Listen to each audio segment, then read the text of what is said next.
Մենք 34 տարի առաջ ստեղծել ենք ոչ միայն ռազմական գերատեսչություն,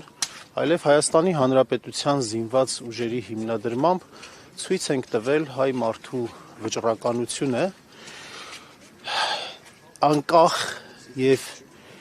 իր մտածած ձևով, ճանապարհով կերտելու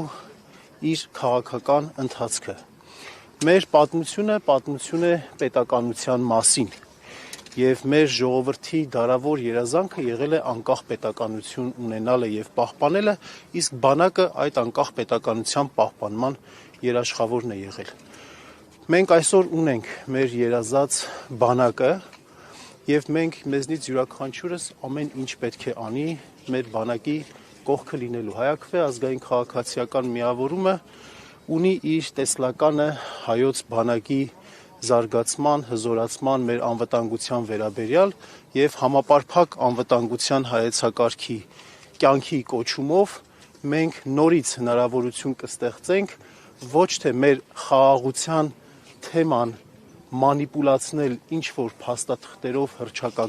հռչակագրերով, այլ մեր խաղաղության իրական երաշխավորի դիրք վերադարձնել հայոց ազգային բանակին։ Իսկ ինչ վերաբերում է հունվարի 27-ը հայրենիքի համար, պաշտպանության համար զոհված բոլոր հայրենիների հիշատակի օր վերածելու որոշմանը, պետք է նշեմ հետևյալը, որ դա չի եղել հանրային պահանջ, երբեք ոչ մի վրդովմունք մեր հանրության հասարակության կողմից չի եղել առ այն, որ հունվարի 28-ին պաշտոնյաները եւ քաղաքացիները այցելում են Եռաբլուր, իսկ այնուհետև նշում են, տոնակատարությամբ են նշում, դրա հետ կապված ոչ մի դժգոհություն կամ վրդովմունք չի եղել։ Եվ Եռաբլուր այցելելը, հարգանքի տուրք մատուցելը եւ տոնակատարություն իրականացնելը, այդ երկու հանգամանքը համադրելը մեր մշակույթին բնորոշ է եղել եւ ոչ մի անգամ նման խնդիր չի եղել։ Սա ոչ թե հանրային պահանջ էր, այլ քաղաքական, կուսակցական նպատակներ ունեցող որոշում էր, որը կապված է հայոց ազգային ինքնության ինժեներիայի հերթական դրսևորման հետ, նպատակն է նսեմացնել հայոց ազգային բանակին նվիրված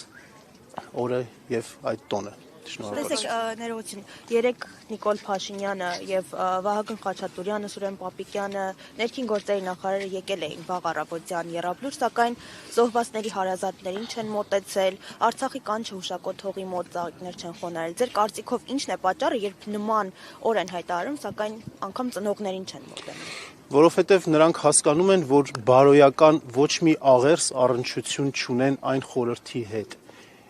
ինչը որ ներկա է այստեղ Եռաբլուրում, որովհետև նրանք շատ լավ գիտակցում են, որ Եռաբլուրի ընդլայնման հարցում